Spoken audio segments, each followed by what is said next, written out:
And he was referring to applying the C's the three C's that I mentioned. And I just want to read a couple of good points that I thought he had in regard to that. No drama discipline gives a much better chance of communicating with children in ways better for both parents and children, and showing, love and respect.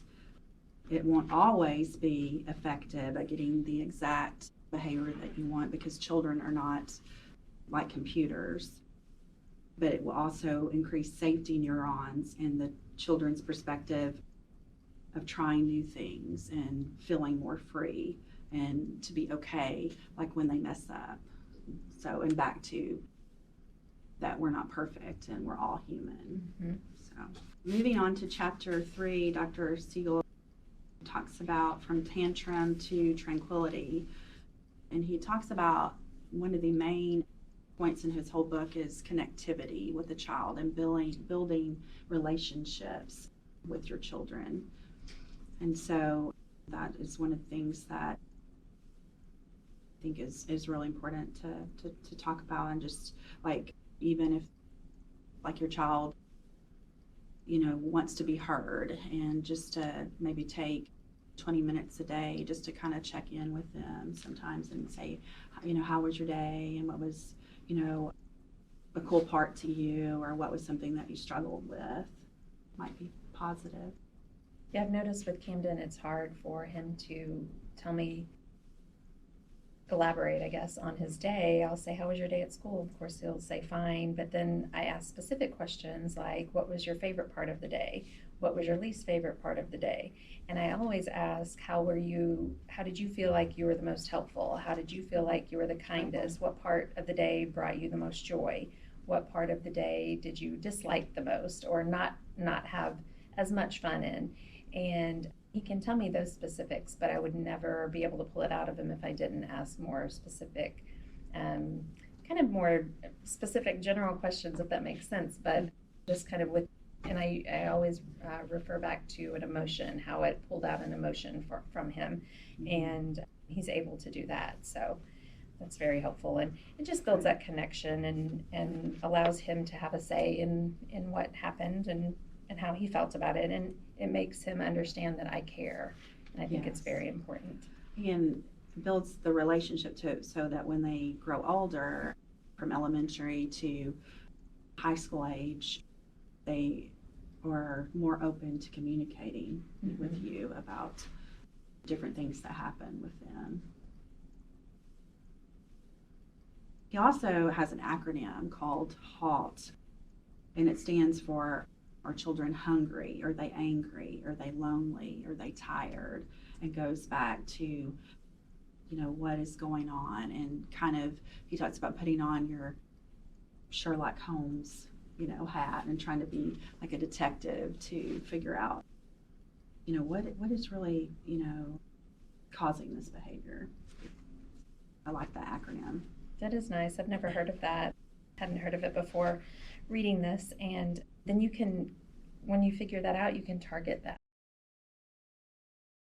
And then in the chapter 3, he also talks about proactive parenting with the acronym HALT, but also trying to find out warning signs, like if your child may be in distress. Do they tend to shut down, or do they tend to be, maybe they're whining a little bit more than usual? And also sometimes trying to give them, like, if you have to leave a park, and this is probably for younger children, but okay, we're going to need to leave the park in about 10 minutes, and then maybe 5 minutes, and kind of preparing them for changes. So, because a lot of times it's hard for children to just automatically switch over to a new activity. I don't know. I think older students would need to know that as well, if they had to get off their phone, or if it's bedtime, or leave the mall, or had $5 more to spend, or whatever. Yes. So coming upon a limit really is ageless. I think that's very helpful. Looking for warning signs, I think that is where that connection is so important, because when you have a deep relationship and feel connected, then the child will feel safe communicating with you and sort of be able to vocalize when they feel like they're getting into like the danger zone. So that connection is so important. And I will say too that, and I've heard this as a parent, but it just rings true that if you listen to your child about the small things, then they will talk to you more openly about the big things. And so, as a young child, Camden, my son has lots and lots of words. He gets it honestly, but and a lot of them right now are about Pokemon, and I don't know much about Pokemon and can't say that I care to know much about it. And he will tell me these elaborate stories about this one and that one and all this, and in my mind I'm just screaming for Pokemon to be not to be the topic of conversation. And the other day, Kim, anything else. And the other day, Kim looked at me and said, as my mind was screaming, Mom, thanks for listening to me about that. I know it's not your favorite topic, and I know you don't know much about it, but you always listen to me about it. And I was like, oh, you're welcome, Kim. But that was really rewarding. It was touching so for you. touching to me. And I was so thankful that me not lashing out at him and saying, I don't want to hear anything else about, Gengar or whatever, didn't happen. And that we were able to build that relationship even when I don't know anything about it.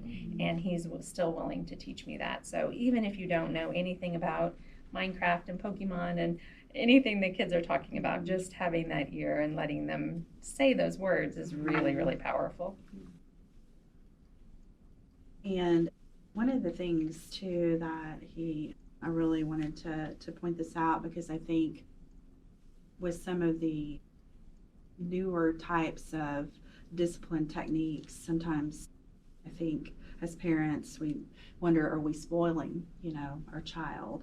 But he points out the difference between what spoiling is and what it is not. And he said it's not about how much love or how much time that you spend with children, but more about when the child feels a sense of entitlement that this is what I want right now and this is what I'm going to get right now in my way. And that is more what spoiling is and versus what it's not. So